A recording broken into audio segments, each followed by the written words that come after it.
Drop, the official podcast of the 130th Airlift Wing. I'm Lieutenant Dewan Haley.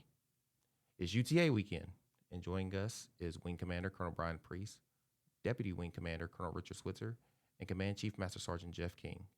Colonel Preece, what are your priorities for this drill weekend?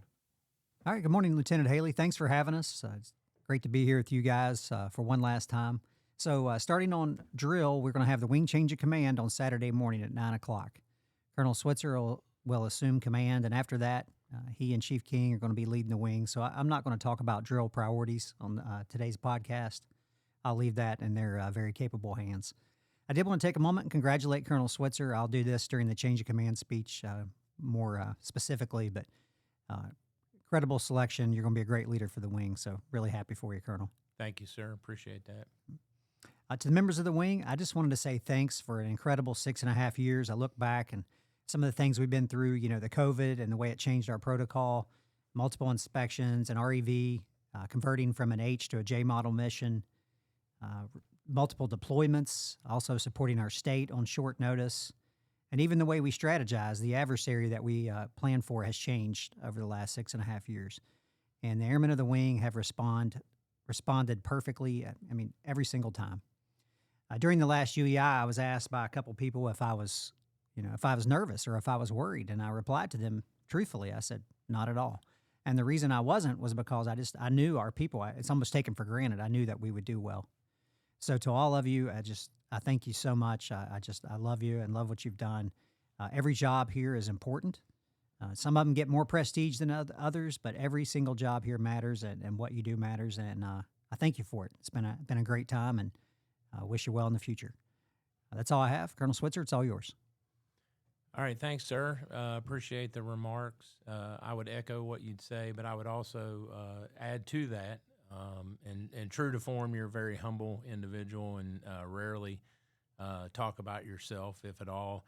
And the airmen of this wing have done a fantastic job, but they don't do that without high quality and true servant leadership, which is what you've demonstrated over the last 6 years. So I appreciate the situation that you've left the chief and I in here. Okay. The bar's high. And so we're just going to continue with the model that you've put forth in terms of how to lead the wing and how to drive our airmen and our subordinate leadership to do the things that we know we can do very well. So we appreciate all of that you've done for us over the last several years.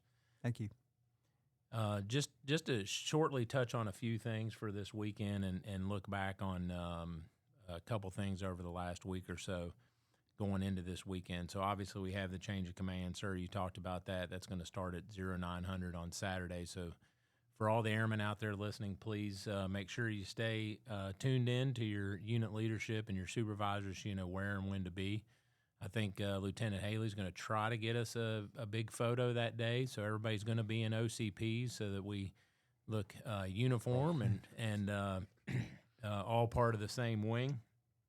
Then we're also going to celebrate on Saturday the 50th anniversary of flying the C-130 at Charlie West. So we expect to see some dignitaries and some former leadership and retirees and just members of the wing, and really just as a way not just to honor the past, but to give those of us that are here still serving now the opportunity to connect with our past and reflect on what a great half century it's been flying, first the E model, then the H variations of the H model, and now the J model. So you can expect that this weekend. The luncheon for retirees, I think, kicks off around noon, and then the rest of the festivities that involve the wing start at about 1 o'clock, and that'll include a large formation. That ops and maintenance are putting together. So it should be a really great Saturday for everybody, and hopefully the weather holds up and supports us on that. And then the last thing I want to mention, Chief King and I had the opportunity to go up to the National Guard Bureau last week and for what they call the C-130 WISC, which is the Weapons Systems Council. Every different MDS in the Air Force has their own Weapons Systems Council. And just to touch on briefly, why we do that. One, it's an opportunity for leaders from throughout the Air National Guard C-130 wings to get together and talk about common problems or strategies for things that we might face in the future and moving forward, and really the strength in having that collective and the advocacy and being able to work through problems. The key thing that came out of that, or actually two things that came out of that, is that we're still on the path for DCW. So we've talked a lot about the Deployed Combat Wing over the last year or so. The Weapons System Council met at about the same time that the Air Force Association was having their annual meeting, and General Alvin was there, and he spoke to that. So we're still moving forward with that plan, and we'll continue to do that and meet the requirements. We expect to get more guidance on that in the next couple weeks from Headquarters Air Force and the National Guard Bureau.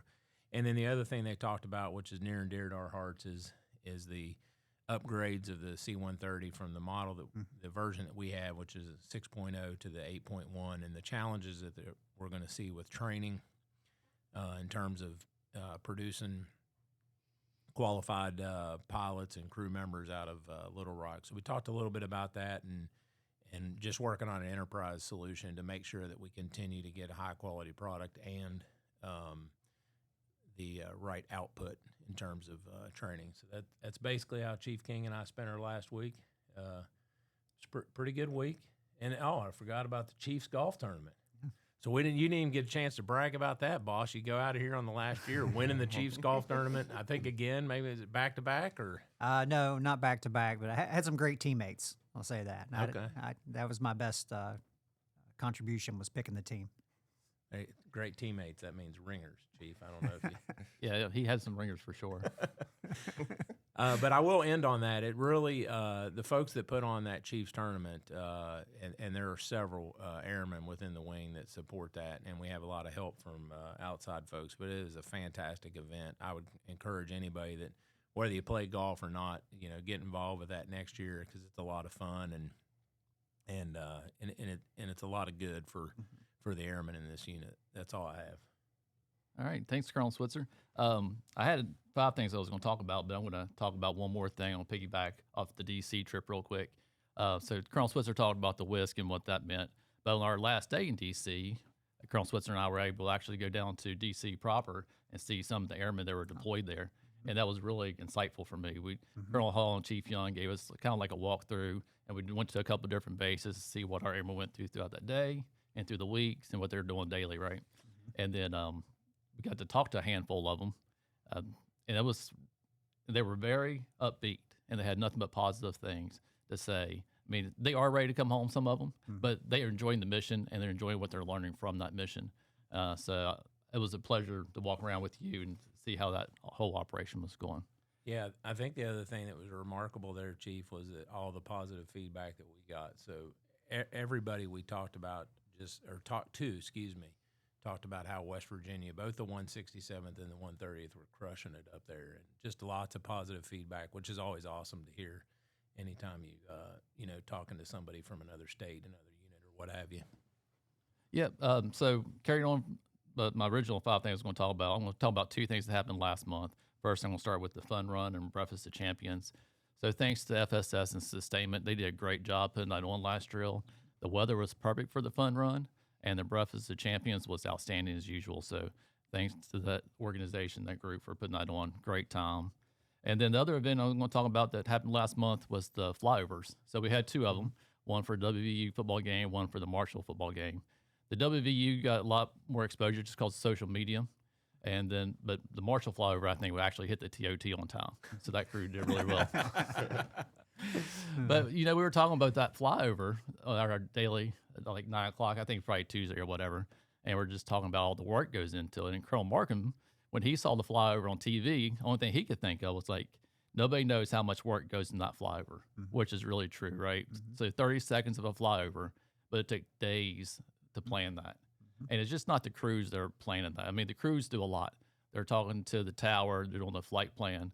But 3 hours the day of, you have maintainers are coming in, getting the aircraft ready. You have airfield management coming in. You have the supervisor flying, and maybe 1 or 2 other different organizations coming in supporting. So it's a whole group perspective and work to get that flyover going. Yep. So thanks to all the ground pounders that come in. I know the crew gets most of the highlights and they're seen on TV, but thanks for coming in and doing that. And that's an important event, even though it happens for 30 seconds, but that's a big recruiting event and puts it out into the public. So thanks for everybody working into that. And talking about going into October and a couple of highlights, I want to talk about the Outstanding Airman and the Quarter submissions. So they're due Sunday of October UTA. And just a reminder, for this OAQ submissions, third quarter, but you can count anything from January up to 30 September for an airman. So we have some great airmen out there that's been doing some really good work this year.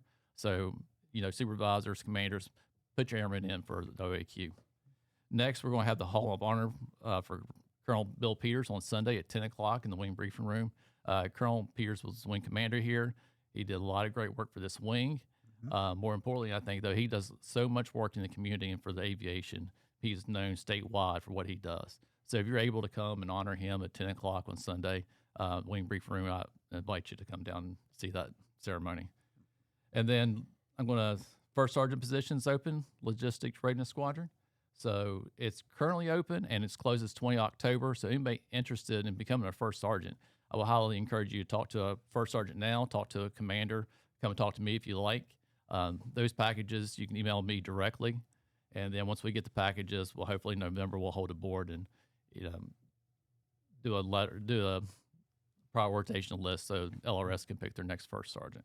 And lastly, I'd like to finish up with a thank you to Colonel Preece. I've only been down here since April, but you made the transition here seamless. You made me feel welcome. You included me in so much. I know we have only worked together here in wing staff since April, but we've worked together in operations group for a long time. Before you came down here. Yeah. And I'm fortunate being in the wing staff. I know you're going to move a joint force headquarters, but we're still going to work together. So I really do look forward to that. But I really do appreciate your welcoming when I've been down here since April. Thanks, Chief. Thank you. And that's all I have. All right. Thanks, guys. And that's going to do it for this episode of The Drop. For more information about the 130th Airlift Wing, visit us on the web at www.130aw.ang.af.mil. Additionally, you can find us on all major social media platforms. Lastly, you can see us in the skies delivering freedom with courage. Stay ready to go.